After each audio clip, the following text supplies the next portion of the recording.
Tonight is for those that are just getting started. We hear it all the time. Okay, I want to do this, but where do I start? What are some of the first steps to get going? Point number one, guys, that we want you to focus on if you are new to real estate investment is start analyzing properties. That's the best place to start because it's going to do a whole bunch of different things for you. How many properties have you analyzed?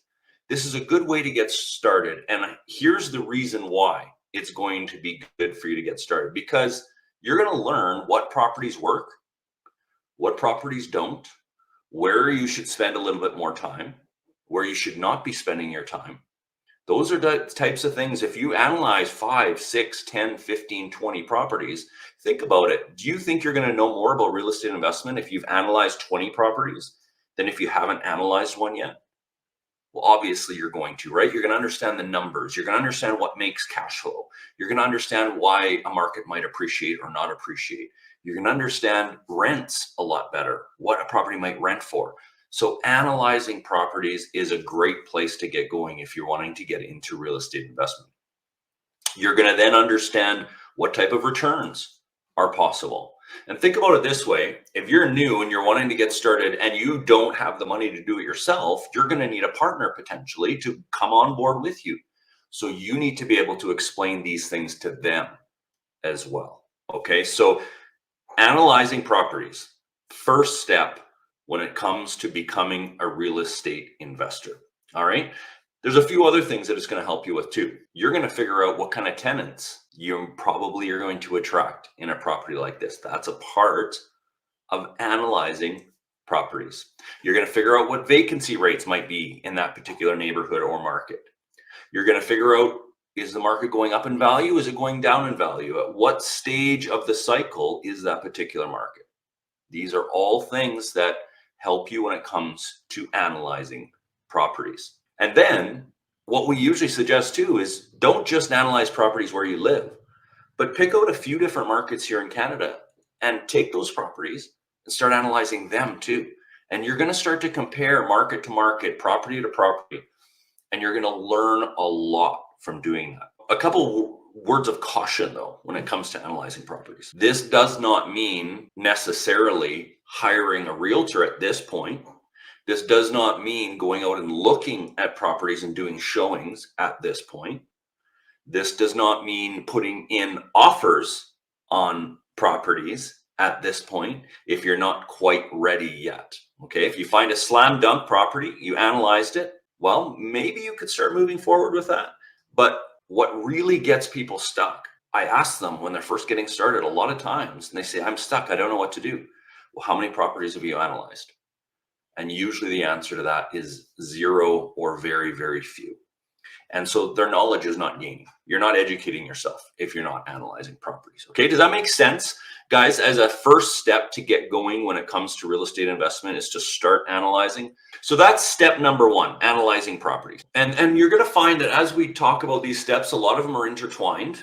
A lot of them are connected. And so, it's not necessarily always in this perfect order. You can go in different order in these first 5 steps, but these are the first 5. You want to ask yourself, am I doing this if you're feeling stuck right? So step number 2 is connecting with team members.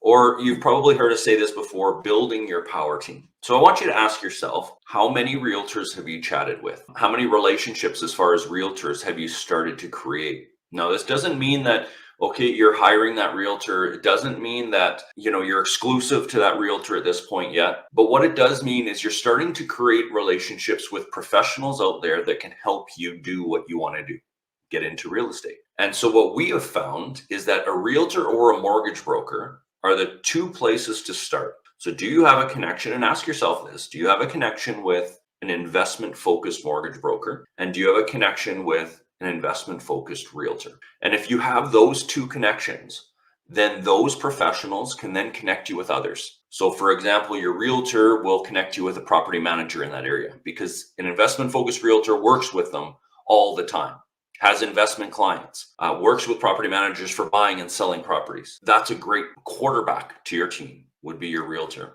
They're going to have contractors. They're going to have a Rolodex of professionals that will help you on your team. Start interviewing some realtors, see what the difference is, what kind of properties and what kind of advantages am I going to get if I'm over in this market with this realtor? What kind of advantages am I going to get with this market over here with this realtor?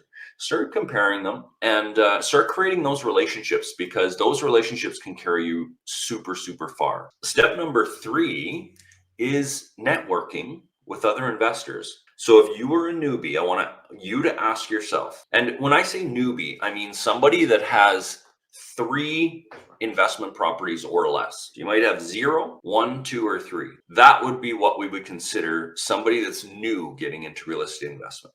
Okay, because sometimes we go out there and there's a lot of people that might have an investment property or 2, but they kind of fell into them. They didn't plan to do it. They didn't really understand how they got there. Maybe they moved principal residences. These types of things can happen. When you become a real estate investor and you're actually putting strategy into place, sometimes these things change. And so these are the 5 steps that we're talking about for those types of people. Networking with other investors is something that a lot of people tend to hold back in doing. They tend to feel like, well, investor over there doesn't really want to spend time with me because I'm too new. But you'd be surprised how this community that we have here within Fearless and the real estate investment world or community in general, people are out there to support one another. And if we're out there to support one another, you receive support. At some point, you will be giving support as well. Okay, so when Tiffany and I first got started, we received a lot of support. It took a while for us to kind of gain our ground, to start buying some properties, to start investing in real estate. But eventually, then you start giving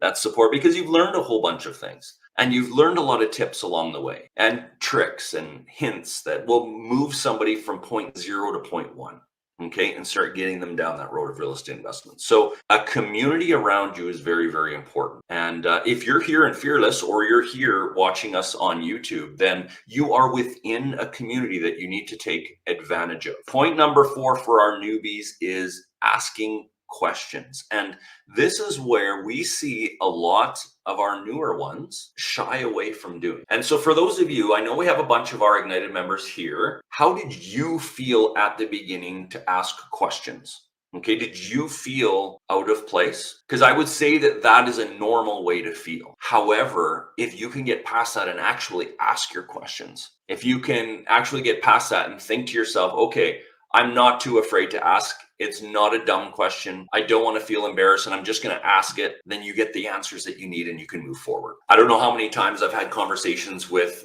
new ones that are maybe coming into our Ignited program, or maybe even here within Fearless or at our boot camp or those sorts of things. They're feeling maybe a little bit stuck and they don't know what to do next. I've suggested to them, okay, well, make a post here in Fearless or make a post in our Ignited Facebook group. And you're going to get the answers to those questions. And one of the responses I get quite frequently is, well, I don't want to bother others with really easy questions. My suggestion, and what I really think most of our members will say, is that's what you need to do. You need to ask those questions. That's what helps you get over those hurdles. And most people, vast majority, are very, very happy to help you. Okay, so don't worry about asking questions. And so I want you guys, the newbies out there, to remember that there's nothing wrong with asking a question. There's many questions that we get, Tiffany and I get on our Ignited sessions from some of our Ignited members that we might not have the answers to. I'm not 100% clear on the answer for that. And some of our Ignited members might have a better response than we would have because it's not something that we've been through. And that's okay. It's okay not to know everything.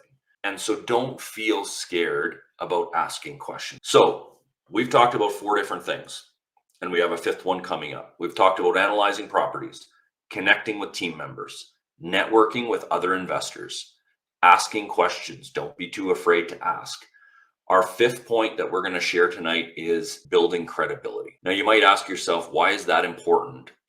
And how can I build credibility if I'm new? All 4 of the steps that we just talked about lead up to that. If you are somebody that has asked questions, if you're somebody that's not stuck anymore because you've asked those questions, if you're somebody that has a network of investors around you that is there to support you because you've asked those questions and because you've started to network with other investors, If you have built your team up already, you have a realtor, a mortgage broker, and other team members that you can rely on to answer some of those questions for you. And if you've analyzed a number of properties, and guys, when I say a number of properties, I would say 15, 20 plus properties that you have looked at in multiple markets is what it takes to start kind of getting the experience of analyzing properties. Okay. And once you've done all of those things together, all 5 of those things together, your credibility within that network of people, within your team members, your power team,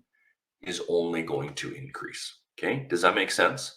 And once you have credibility within a network of investors, what happens? Well, people start asking questions. You start becoming that answer to other people's questions within your circles of influence. So maybe within your workplace, people now see what you're doing. They see you're talking about real estate. They see you're building a team. They see you networking or going to Tactical Tuesdays or Ignited sessions. And they see you doing these things and they hear about it because you talk about it.